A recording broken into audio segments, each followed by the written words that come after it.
God for this opportunity to come before you all today and address you all. And I pray that the information that I provide will be useful as you go into your endeavors throughout the rest of your life.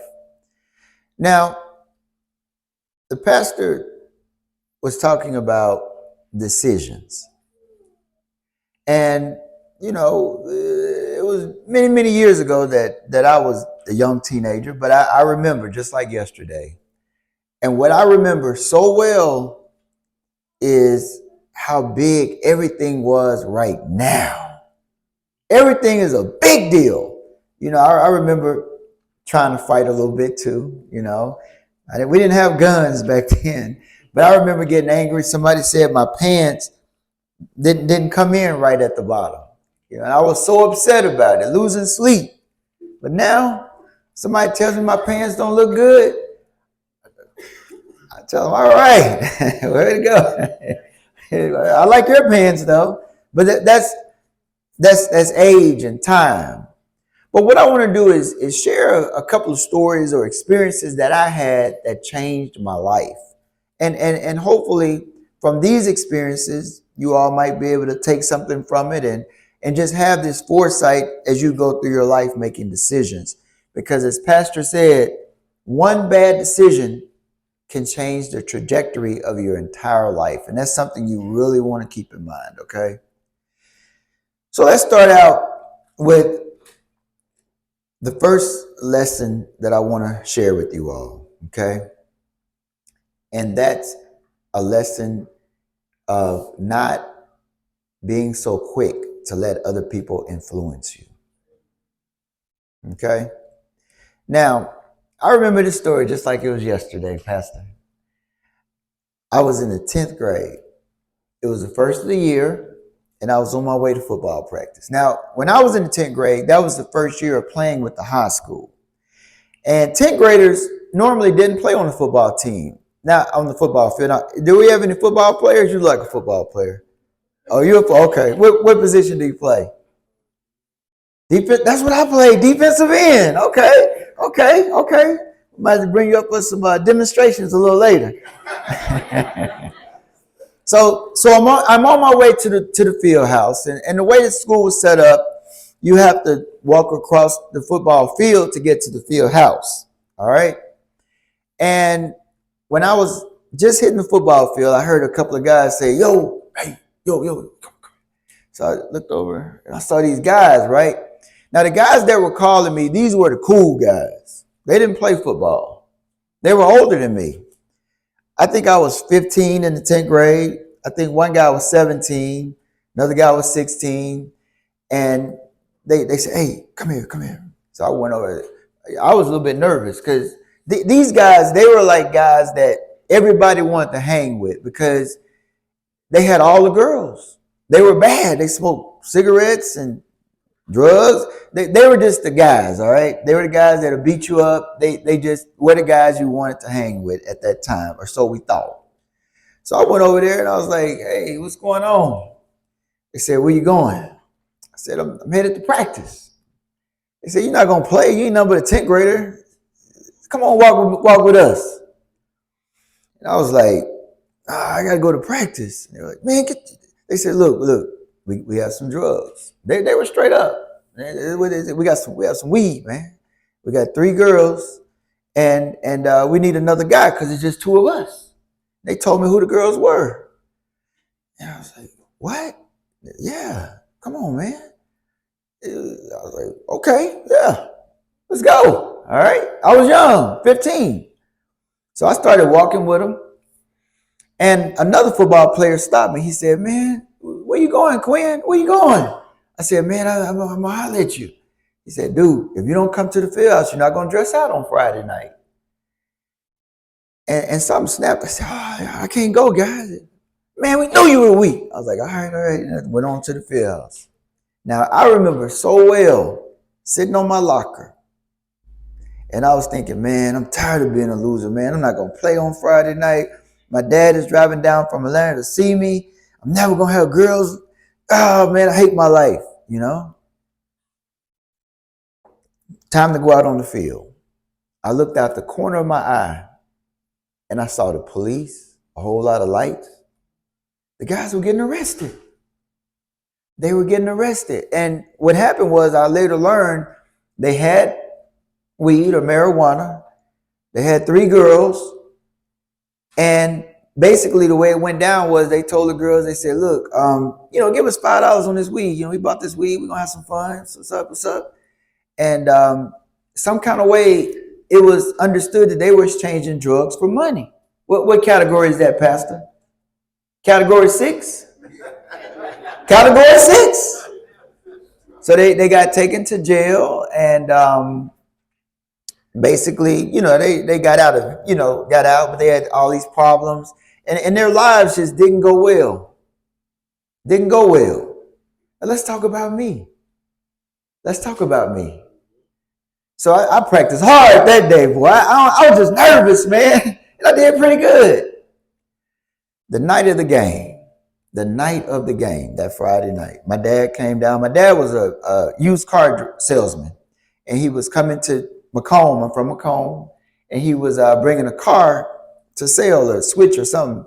Long story short, after the second play, the guy that was playing defensive end hurt his ankle. He was a senior. And the coach looked around, and some kind of way he said, "Quinn, get out there!" I ran out there on the field with no helmet on. Get back over here, you idiot! Somebody threw the helmet, hit me in the hand, it hurt. I put my helmet on and ran back out on the field. The first play, come right here. Come on, man. Let me show you. Come on. Let me show you what happened. All right, so you get in front of me, right? So I'm the tight end, right? Now, this is the outside. What's your job to do? What's your job? Stay on the outside, right? Yeah. Stay on the outside, right? Okay, so when the tight end came for me, I didn't know to stay on the outside. I didn't know to guard the outside, right? I ran right through the guard and the tackle. But guess what I did by mistake? I ran into the quarterback. And guess what the quarterback did? What did he do? Tell him what he did when I ran into him. What did he do? And what did I make? A sack, baby! Woo! First play! That was like Queen is an animal. Leave him out there. And I ended up doing okay for the rest of the game. So that night, the coach said Quinn is now the first string defensive end. Confidence up. Confidence up. My dad said, I want you to have this car. I have a car now. First string defensive end. Car. What's next? What did I get next? Woo! Life was good. Now, let's talk about what else happened. My confidence went up. Started doing better in school. Grades went up. Because I felt good about myself. Everything in my life just went well. And a few years later, I saw one of those guys at the gas station in Macomb. I drove up and he came to the car and I felt so bad. He wanted to borrow some money. And I know his story because Macomb only has 8 people. I mean, he's got I think 7 or 8 kids, you all's age, by so many different ladies. He's been in and out of jail. He lives with his mom. That could have been me. Because once you get on the wrong path with category 6, baby. Category 6. It's hard to get back right. Because you go into the system, you're around people that tell you bad things, influence, impact. One decision. Now, I'm not going to tell you all that I made the good decision. I didn't. I made the wrong decision. But God stepped in. God is with us, y'all. Sometimes God is with you when you don't even know it. Because that was God that got that other young athlete to say, Quinn, you better get to that field house. That was God. Sometimes God gonna help you out, but you gotta listen to him. One bad decision under the influence of others can change the course of your life. All right, let's go to lesson number 2. Never give up. Never give up. This story is about my daughter. My daughter wanted to be a cheerleader. She went to a school in Jackson, and it was a kind of expensive school, private school, and all the girls that were cheerleaders, it was a big deal. They could turn flips and tumble. Do we have any cheerleaders out there? Uh-oh, can you tumble? Let me see you tumble down the thing. I'll do it. No, I'm just playing. But the bottom line is my daughter wanted to be a cheerleader. And she came and said, Dad, I'm ready to be a cheerleader. I said, all right, we're going to do it. So we went and signed her up. And she found out about 2 months before the actual tryouts that all the girls that were cheerleaders and trying out for cheerleaders were taking private lessons. All right. So she said, Dad, I need private lessons too. I said, let's do it. Now, at that moment, I had just left the car lot and I was getting ready to get a new Porsche, new car, new nice car. And I had it all figured out how I was going to pay for it, how much it was going to be a month. But when I found out how much those lessons were, I called the car lot and said, look, I'll see you in 2 months. He said, all right, Quinn, I know you're coming. I'm going to keep it hot for you. I said, all right. So we started doing the lessons. And we would go 3 days a week. All right. And I paid for it. Kept driving the car I was driving.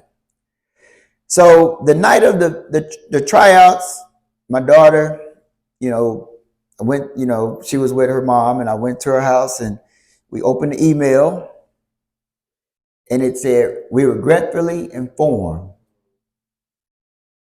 you did not make it. So I told my ex-wife, I said, man, we're going to, except for I'm going to take her for a ride, try to maybe help her be okay with it. We were driving and she looked over at me and said, Dad, are you going to pick me up tomorrow? I said, for what? I said, well, you want to go watch a movie? What you want to do? She said, I want to go to cheerleader trials. I said, but you didn't make it. She said, I'm going to make it next year. Man, I almost drove that car off the street. Because she understood. Don't give up. I'm glad I didn't drive off the street because the next day I called the car dealership and told them hold my car for 1 more year. And I paid for those lessons for a whole year. That girl practiced 3 times a week. And the next year, I went and got a Porsche 911 and I took a drive. And when I got to my destination, I stepped out and I went in the stands and I cheered for my daughter, the cheerleader. Whatever you want in life, you can have it. But you can't give up. And sometimes in life, you're gonna fall short. You're gonna fall short. I didn't pass every test in medical school. I didn't. When I graduated, I had a big party. I had about 300 people there. A U.S. Congresswoman, all the professors, all the people in the cooking line. I had everybody there, the teachers, the students. They said, Quinn, you got everybody here. I even had the cleanup crew. But that's who I am. I love everybody. It was so interesting, though, at this graduation. Everybody wanted to take a picture with me. And I had the diploma thing that they gave me. It's like a thing that folds up, right? They say, let's take a picture. Open the thing up. I'll keep it closed. Wasn't nothing in there. I didn't pass my last test. But I didn't give up. I didn't give up. And what I'm trying to tell you is, you look at somebody, a doctor, oh, he's so smart. No.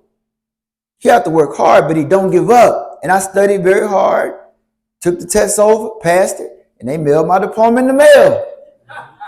But I like to tell that story because I like to be real and let people know, don't give up. Now, this is going to take us to our third story. All right? Now, this story is about a young man, Tim Quinn, the guy I know the most about. And I'm sharing these stories because I want to let you hear these things because you might remember it. So I did do decent in high school. Didn't make straight A's. All right? Didn't at all. But I did good enough so that I could be on the team every Friday night because I had to dress out. Grades were better. But the bottom line is, when I got ready to go to college, the grades were not there. I took the ACT. I want to know, what do y'all think I made on the ACT if you had to guess? What'd you say? What now? 13. I made a 13 on the ACT. And you might be like, why do you tell that story? That's terrible. Why would you tell people that? You'll see. So when I took the ACT, I didn't really prepare for it. I have a hard time taking tests, but I don't give up. But I needed something else to happen in my life that changed my life forever. I'm going to tell you what happened. So when I made the 13 on the ACT, there was no academic scholarship. Okay? And unlike this gentleman right here, I wasn't quite as big as he was. So there was no athletic scholarship. But I still wanted to go to college. All right? I wanted to go to college. So I got accepted to Jackson State on academic probation. But my money wasn't there. Money wasn't there. So I joined the Army National Guard as a way to help pay for college. Okay? Because it was a way, because my parents, they just didn't have the funds to help me at that time. So I went to boot camp. Anybody know about boot camp? Any military here? All right. Where's your MOS, sir? What's that? Okay. I was a medic. That's all right. You still got it. You still got it in your soul. You still got it. So the bottom line is, I took the ASVAB, and I scored pretty high on the ASVAB. Okay, did okay, and they put me in the medic.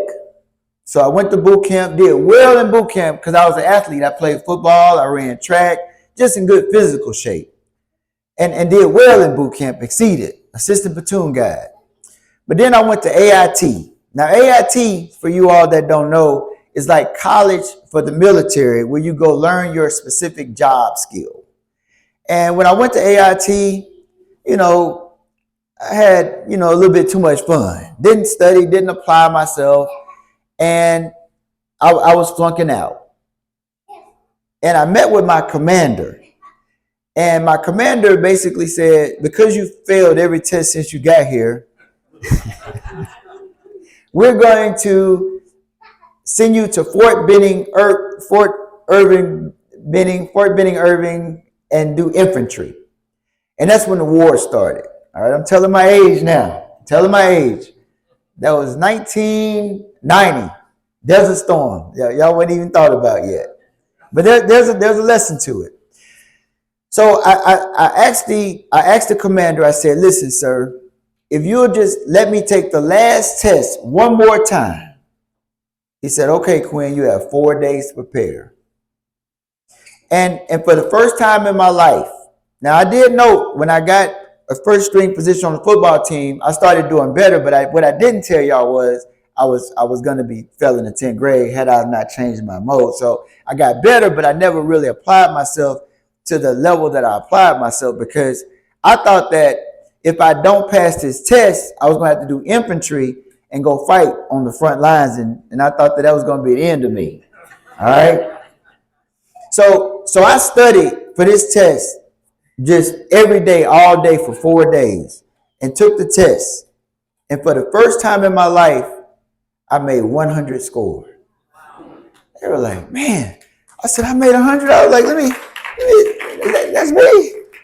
So then they said, okay, well, what we're going to do is start you over with the year before you. And I studied the same way. Made 100 on the first test, 100, 100, 100. And I made 100 throughout the whole course and graduated. Now, got drafted because the war started and spent about a year, went to Killeen, Texas, went out to California. But then the war ended, and then I started college at Jackson State the next year on academic probation. But it was something different about me. I understood, and you all can do it too. If you apply yourself, man, you can surprise the heck out of yourself. But you got to put your time in. And I took that throughout college, and I did well enough to get into medical school. It was still tight on me, but I made it. So what I'm telling you all before me today is, whatever you want in life, number one, don't let other people influence you. Don't worry about them. Hold on, do me a favor. Say, I don't like your pants. Say it. I don't like your pants. Well, I like your shoes. They're really nice. Sure, like Kanye West, girl. You see what I'm saying? Tell me I don't like your shirt. I don't like your shirt. But I like that chain. Bling, bling, bling. You see what I'm saying? Don't worry about it. If somebody insults you, compliment them. What are you going to lose? Right? Did that make me look weak? And say it with a smile. I like them shoes. You see what I'm saying? Don't worry about it. Because most people that say things to you that are less than optimal, they're trying to pull your string. They're trying to control you. If you let somebody make you mad, that means that you're just like a puppet for them. And they juggling you on their fingers. You see what I'm saying? So if somebody says, I'm going to do this. I don't like your shoes. What you going to say? Hey, that's even better. Laugh at them. They'll go mess with somebody else. So the first thing I want y'all to remember is, don't let people influence you. Because if I would have stayed with those guys and went over there with those girls and not going to practice, what would have happened to me on that day? In the same situation. Right. And what would have happened that Friday night? I would have what? Never played in the game. And everything would have gone downhill, and I'd probably be begging for money too. So never let people influence you. Number two, never give up. If my daughter would have given up, I remember she went to college. In the first week of college, she called me. And she said, Daddy, these girls being mean to me. I said, I want to come home. I said, for what? We done spent all that money, girl. We're not coming home. I said, you remember when you were in cheerleader and you wanted to keep going and everybody told you don't keep going? But she remembered she kept going. Because if you keep going, no matter how hard it is, eventually you're going to win. All right? And then the last thing is apply yourself. Don't give up. And when you fail, apply yourself, work even harder, and you will surprise yourself. But I'm excited for you all. I really am. Because, you all have a whole community that cares for you. With the pastor, I could tell he really cares about you all. And just know that when you all go to school and you're going through your life, you're not just representing yourself, but you're representing your community. So if you do something that's less than optimal, like get into a fight or try to do something with some drugs or a gun, it's going to hurt all these people. It's going to hurt them. So we're going to end with that. Now, I still have about 10 minutes. And what I want to do is share a story with my parents. All right? I have 6 minutes, my wife told me. So I'm going to slide on to this side.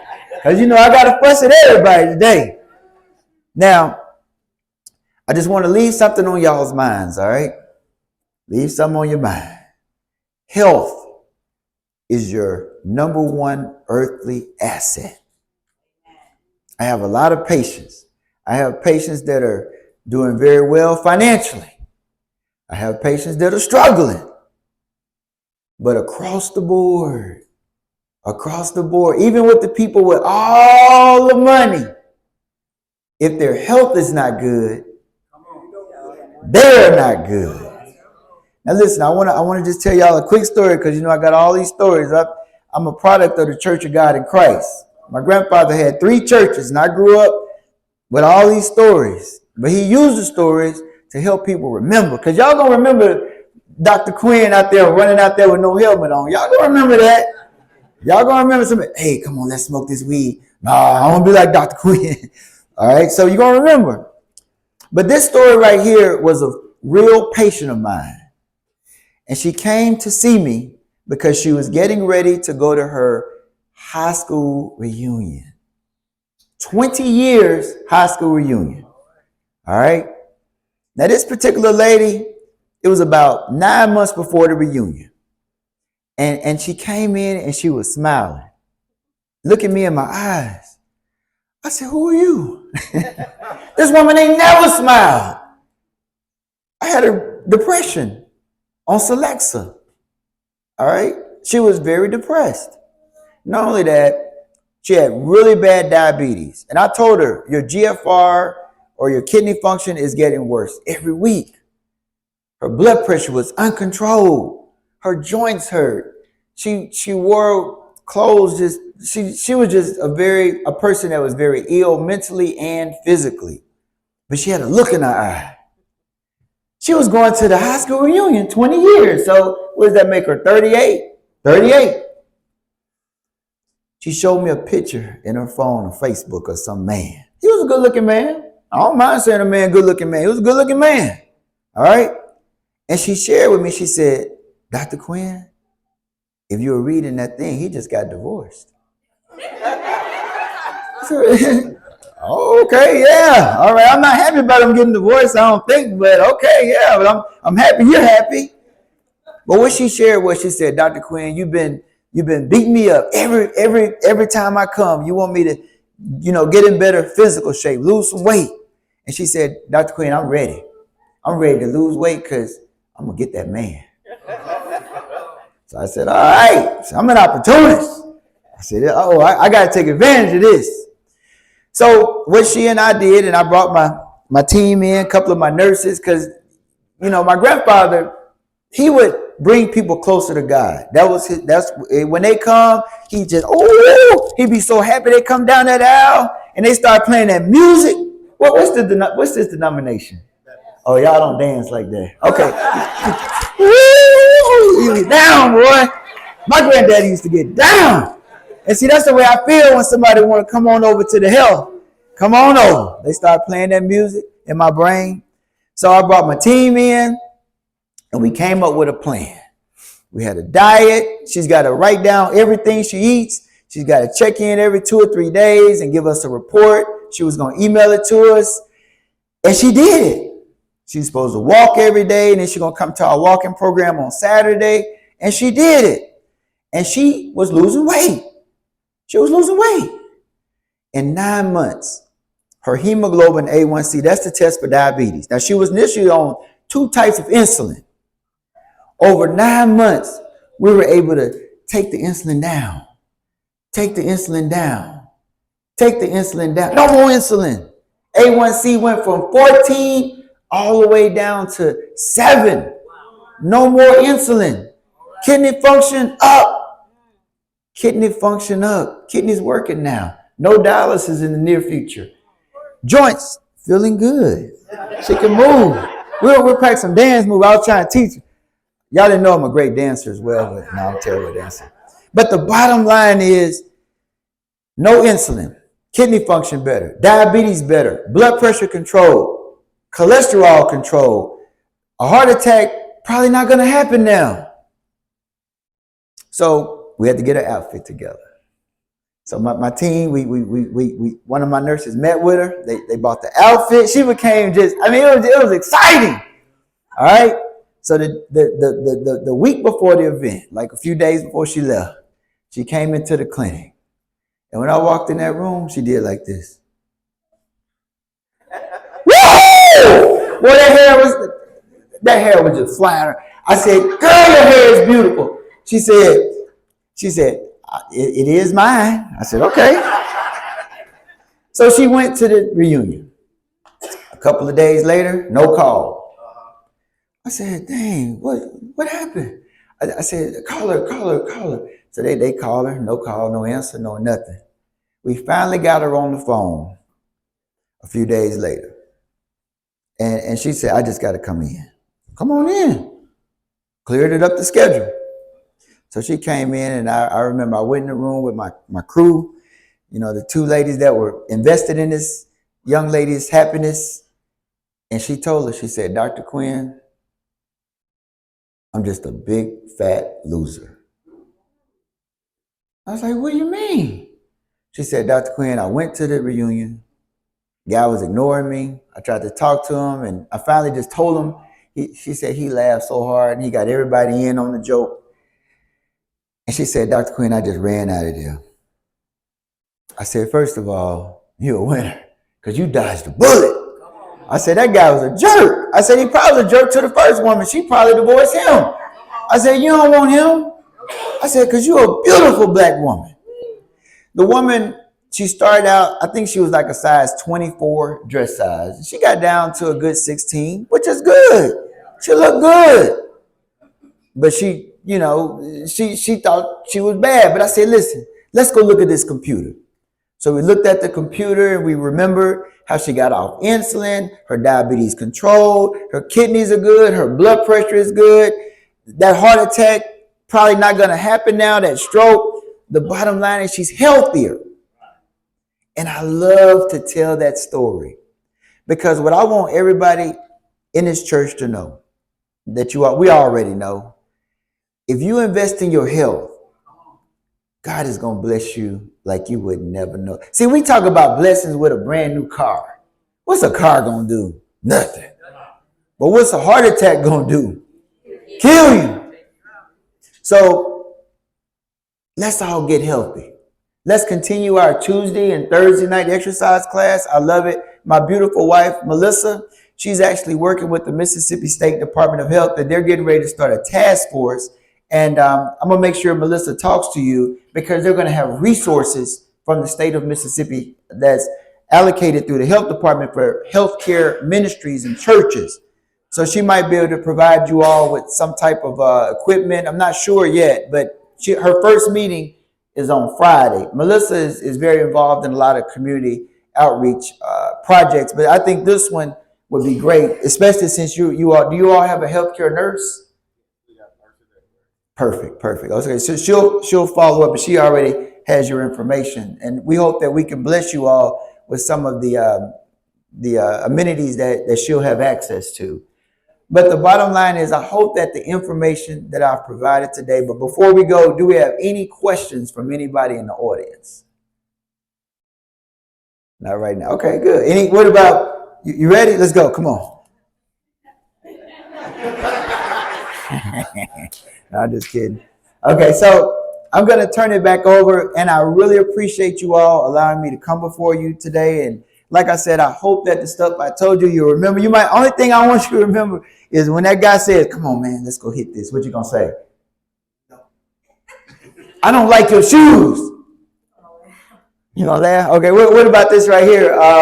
Just give up. You're never going to start. You're always going to be on the bench. Oh, keep trying. That's what I'm talking about. Let's give him a round of applause. All right. Well, thank y'all so much. And I'm going to turn it back over to the pastor. And thank you.